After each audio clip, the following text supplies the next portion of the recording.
Ladies and gentlemen, I'm back and let me tell you a story. Not a fairy tale, but our story. How South Africa turned from a proudly free country to a borderline Soviet, minus the hype, satellites and vodka, maybe some of that too, and we've been walking straight into the communist world.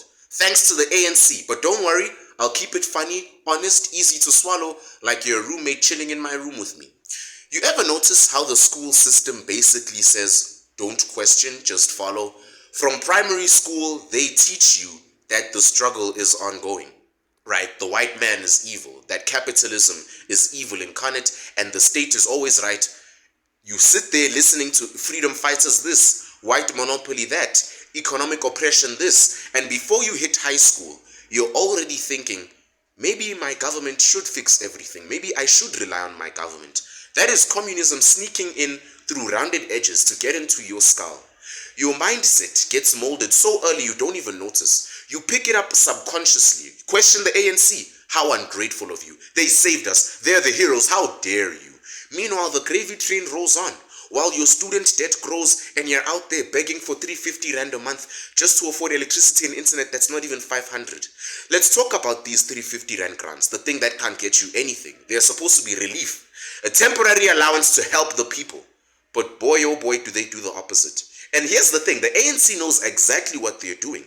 They give the 350, the families get hooked, especially the poor and desperate ones. They'll vote for them to keep that sweet cash.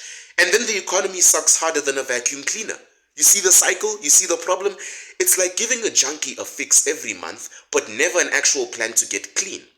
You vote ANC, you get 350 rand. End of story. No social credit. You need a job? Go look.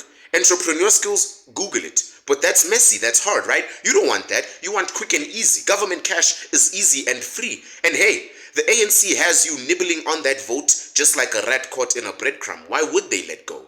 Conspiracy theory from the Sambit? Maybe. But bruv, watch this.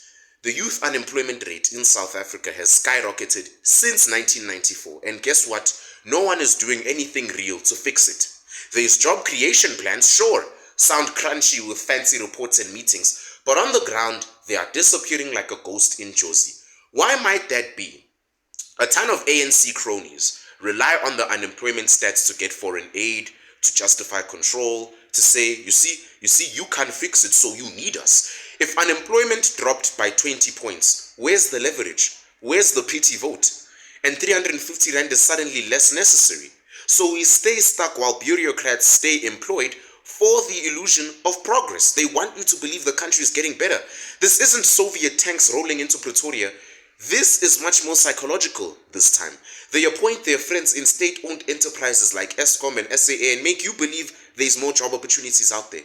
They'll indoctrinate these university students with Marxist ideology. They push the media for control. Call my news and the other content creators' news fake news, and their news is the only news that should be believed. They talk land expropriation without compensation. Does that sound familiar to the Soviet Union? Of course it does. We must control land resources by means of production to correct historical injustices. And then they add code words: transform, economic, influencer, state-led growth. Translation: control, control, and check this out, control. In the Soviets, they crushed dissent outright. In South Africa, they used tools of democracy, grants, student fees, media regulation to keep us compliant. They don't need soldiers on the streets like the time of the Soviet Union. What the ANC uses is propaganda, cash, and agenda pushing in schools and selective support for approved voices online. So if Sambit is out here saying his truth and Peter Kriel is out here saying the propaganda they want him to say, they're going to tell you to listen to Peter Kriel and not me because I'm a bad influence, right? Subsidies equals nail polish over a broken bone, basically. So far, we've covered the mindset tricked early in school, a society made dependent on handouts, unemployment used as a political tool, and the slow creep of Marxist control. It's wild, but it's real, and that's how the ANC is similar to that. Every party congress tells you land, land, land, but not about the right drama. They are nakedly saying, don't own the land, because the state must own the land. If that's not Marxism made local, then I don't know what is. They play emotional footage, white people dispossessing black farmers. True, definitely ugly, but when they stick a policy on it like expropriate without compensation. I don't know if that's healing. That's control. They're trying to make you believe one side of the story. Think about it. You wake up one day worried about your land rights, even though you've worked so hard for it. You sit in class learning how landlords stole, right? How the whites took this. You're being taught that owning something, apart from government cash, is evil. That's the biggest slippery slope. Once the state can tell you what land you can't own and what land you can, it can also tell you what jobs you can't have, what businesses you can't run, what votes you don't deserve, and who you get to vote for and who you don't. They are learning it from kindergarten right up through varsity. You learn it from kindergarten to varsity. In many schools, and I know you can relate to this, you had to recite the Freedom Charter, the national anthem. You had to read Mandela's struggle. You had to watch videos of the Soweto uprising, the Bisho massacre. No debate, no deeper dive. No, you just had to memorize that, answer it in the history exams, and turn it in. Have you ever tried asking, but bruv, what about the economy crumbling? They'd probably say, don't question the struggle because you're evil if you do that. Try asking, what about China? They're communist and rich now. You'll get stared at like you didn't wake up from a nap. This is intentional because they want you to stop thinking and start reacting. Stop questioning and start memorizing. Stop innovating and start marching. Just like the Soviets did. When thinking against the grain is labeled unpatriotic, we're in Soviet territory. And tell me if I'm telling lies. I'll give you an example. Do you know what happens if you ask the penguin at the zoo questions? He just stares back. That's your school principles. Right? I'm not saying all school principals, don't come at me. Have you ever seen a kid start exposing corruption in their school? Or a graduate start a business using foreign funding? Never. Never, never. You'll see student debt and this and this. SA's young people now need approval from unions. They need clearance from school officials. They need moral validation from community leaders just to speak. And if they don't, you get labeled a summer Sambit. They need to wear the right t-shirt, they need to give the right slogans, they need to know the right phrases. If not, you're done, you're cancelled. Or worse, they could kill you. Anything too free or too big gets fingerprinted as right-wing or extremist or government stooge. We've got speech licenses now, bruv. Choose your words or lose your platform. That's literally what they're trying to teach you, right? And let's not even get started on the digital side of things. Think popia and content takedowns. Media in the Soviet Union was run by the Central Committee. Nothing hit print without approval, right? In SA, the ANC slowly rebuilt that system. Now we have state-controlled SABC. They play the exact line every conference. Taxpayer-funded mouthpieces like independent media pretending to be independent. Social media regulations targeting fake news, which is basically anything the internet thinks they don't like. Fake news laws, they're not to stop the Russian bots at the time. They were to stop you from calling them out, just like the ANC does today. You want a live stream raising funds? You need a license for that. You want to watch TV? You need a license for that. You want to call the president a liar? Well, you better have lawyers' notes. Today's protests won't fit in the paper tomorrow. Government shifted lines before you spoke. This is Soviet-level media control without what do they call them? Kalashnikovs, right? I hope I said that right.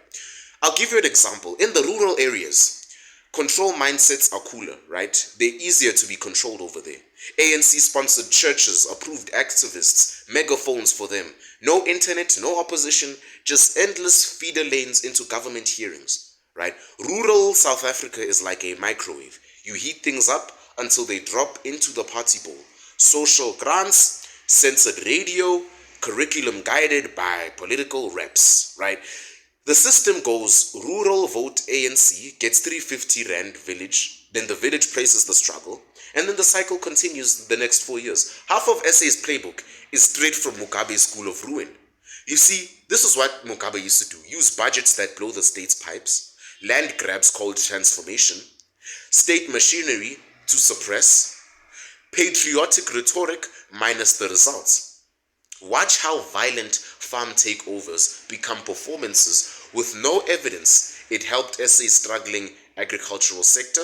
Instead, farmers leave, food inflation spikes, poverty worsens, and guess who's not scrambling for maize? I'll leave you to think about that one. The people, they tell you, are evil, right? School councils, unis, local councils, all controlled. The media, protests, narratives, controlled. Access to wealth, you must have state papers. Jobs, you must be linked to ANC programs. Creativity, you must echo government manifesto. Rebels will get locked up for attempted sedition. Social media voices like myself will get flagged. Voice of opposition, city-bound dismissed by union reps. Free thinking, that will be scrutinized as fake knowledge.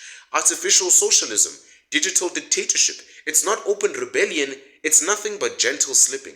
And now it's in your mother's phone, your father's feed, and your future's hopeless outlook because they want you that much controlled. While all this red drip policy went subtle, what got neglected? Infrastructure, roads, healthcare, small business, digital access, and anti-crime programs. Instead, we got grant systems, CADIRs, spreadsheets, tenders, and digital swords. And guess what?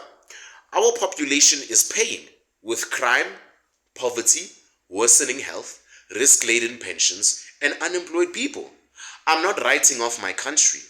I'm calling a bounce back because every single system they built with your taps left running.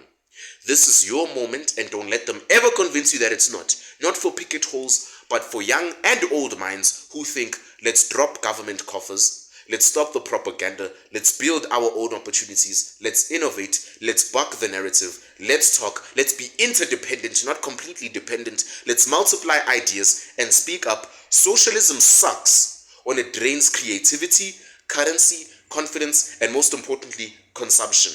Show them we can start new universities, businesses, movements like mine without state money.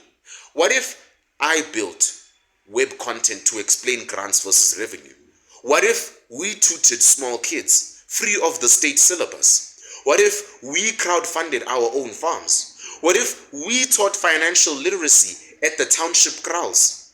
What if we start podcasts for families that question loudly? What if the uprising isn't with guns, but with everyday psychological rebellion to counterattack their psychological oppression? I don't need state money to think because I've created my own job. I learned business at 18, I paid my fees at 20. We need to start thinking like that. My community feeds itself, not votes. What if we start tipping the scales? Because in our dystopian future, maybe the next thing we learn is kids can only write essays when they cite ANC manifesto. Entrepreneurs must apply through SEDA for permission. Farmers will need clearance because land policy is still in final gazette. But the rebellion of a generation is always more powerful than the ghosts of leadership. You understand what I'm saying? Bruv, it's never too late, right? You can be smarter than Orwell, you can be braver than cowardice, and you know what's happening. You know the rhymes they use to indoctrinate you. You don't need Kremlin tanks to reach Soviet power, you know that. Just borrowed hashtags, steady grants, misdirected education, and media censorship. But we have everything they don't have. Hustle, wit, community, bravery, a drive to reconnect with each other, a future beyond handouts. So you must stand. You must build, you must speak against that narrative. Sketch a future alive and far away from paperwork pressure they try to give you. Because this generation won't sleep on anyone's grant. We were writing our own speech if we continue doing this. And by the way, my dry cough is back. I don't know, man. I don't know what's going on with me at this point. Every time I heal, it's like I get sick again. It's like they're trying to silence me. I'm sure they were like, well, we couldn't cancel his channel, so we can just cancel him, you know.